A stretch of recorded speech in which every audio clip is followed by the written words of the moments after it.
Hello दोस्तों, कैसे आप लोग। So again I am here to teach you the next poem Amanda. हमने इससे पहले वाली जो पोएम है वो पहले वाली क्लास में कर ली है और आज हम क्या करने वाले हैं, अमेंडा पोएम है उसको हम करने वाले समझने वाले हैं। उसकी जो है क्वेश्चन आंसर अच्छी तरीके से समझेंगे। सो चलो इस क्लास को शुरू करते हैं।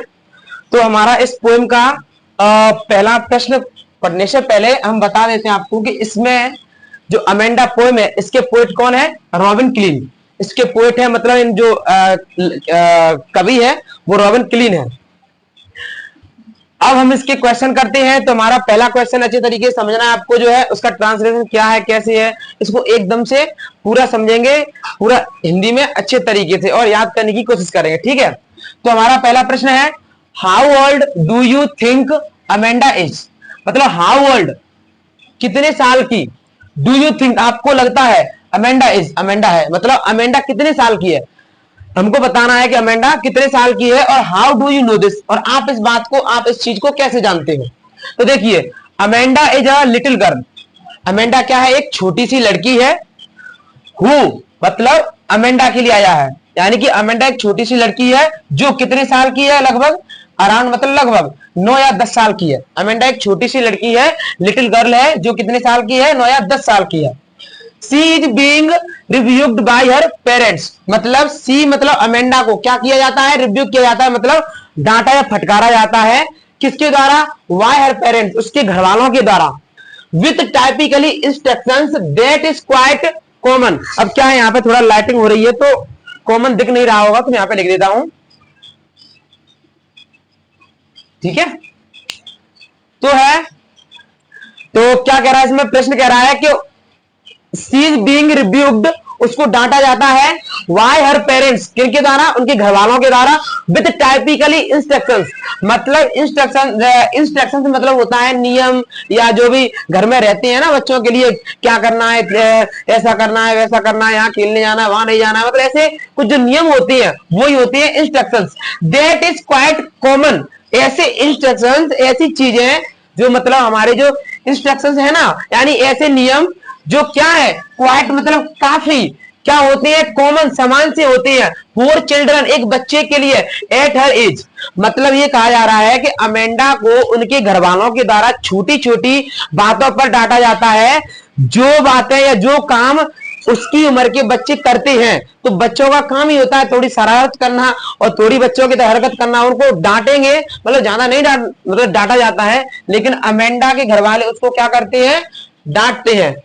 इसीलिए वो कह रहा है प्रश्न कि उसको टाइपिकली इंस्ट्रक्शन, टाइपिकली मतलब समान, कॉमन से जो इंस्ट्रक्शन होते हैं ना, उनको लेकर उसको डांटा जाता है अमेंडा को, अमेंडा के घर वालों के द्वारा, ठीक है।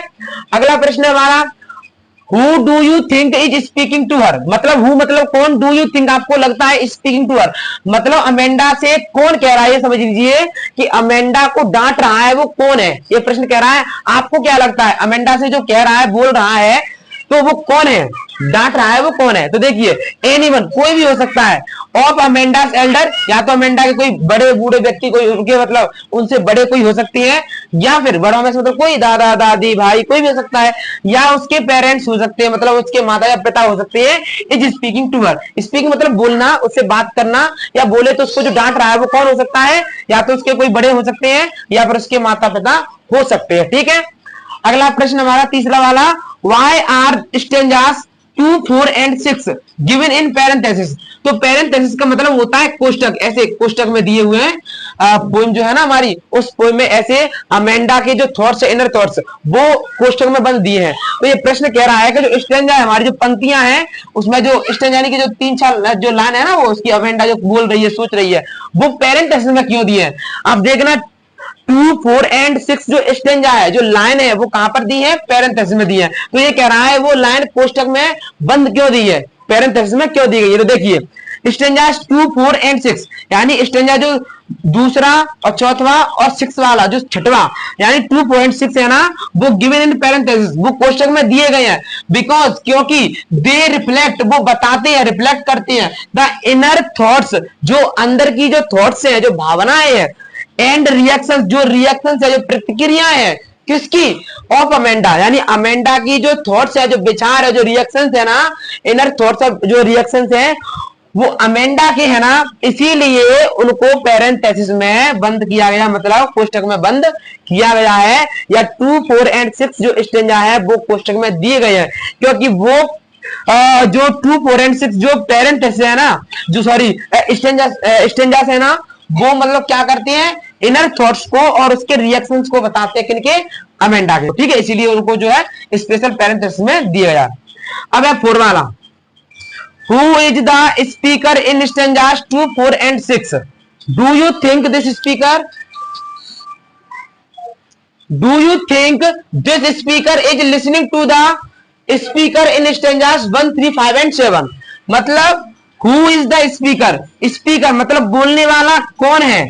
इन स्टेंजास 2, 4 एंड 6, यानी 2, 4 और 6 जो स्टेंजा है ना, उनमें जो स्पीकर है वो कौन है बताइए, हमको ये बताना है। 2, 4 एंड 6 में जो स्पीकर है वो कौन है, और डू यू थिंक, क्या आपको लगता है, this speaker is listening to the speaker in stanzas 1, 3, 5 and 7, मतलब हमको ये बताना है 2, 4 और 6 जो स्टेंजा है उसमें स्पीकर का नाम बताइए, और ये बताना हमको, ये बताना है कि 2, 4 एंड 6 स्टेंजा में जो स्पीकर है वो स्पीकर 1, 3, 5 एंड 7 इन स्टेंजा में जो स्पीकर है, इसकी बात को ये वाला इस स्टेंजा वाला स्पीकर सुनता है नहीं, ठीक है।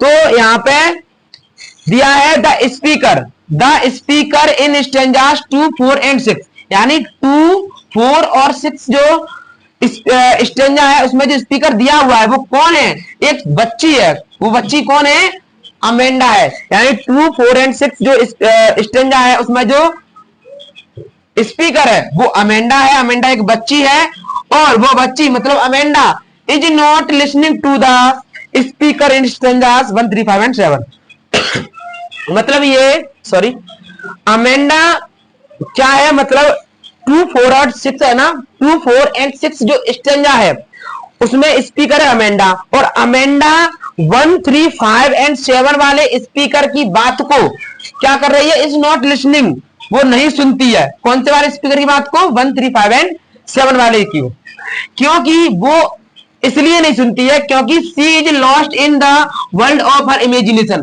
क्योंकि वो क्या है, अपने इमेजिनेशन और सपनों की दुनिया में क्या खो गई है, लॉस्ट हो गई है, वो अपनी इमेजिनेशन यानी कल्पना और सपनों की दुनिया में क्या हो गई है, खो गई है, इसीलिए Amanda is not listening to the speaker in stanza 1, 3, 5 and 7। Okay, ये हमारे प्रश्न है 1, 2, 3, 4, ये 4 है, और इससे आगे वाले जो प्रश्न आएंगे उनको अगली वाली क्लास में करेंगे, और मुझे आशा है कि आपको अच्छी तरीके से ये समझ में आया होगा, और आगे अगली क्लास को लेकर आएंगे जिसमें इस वाले पार्ट को, इस वाले लेसन को पूरा कवर किया जाएगा। और thank you so much for watching this video, please like and share and subscribe my YouTube channel. Thank you so much.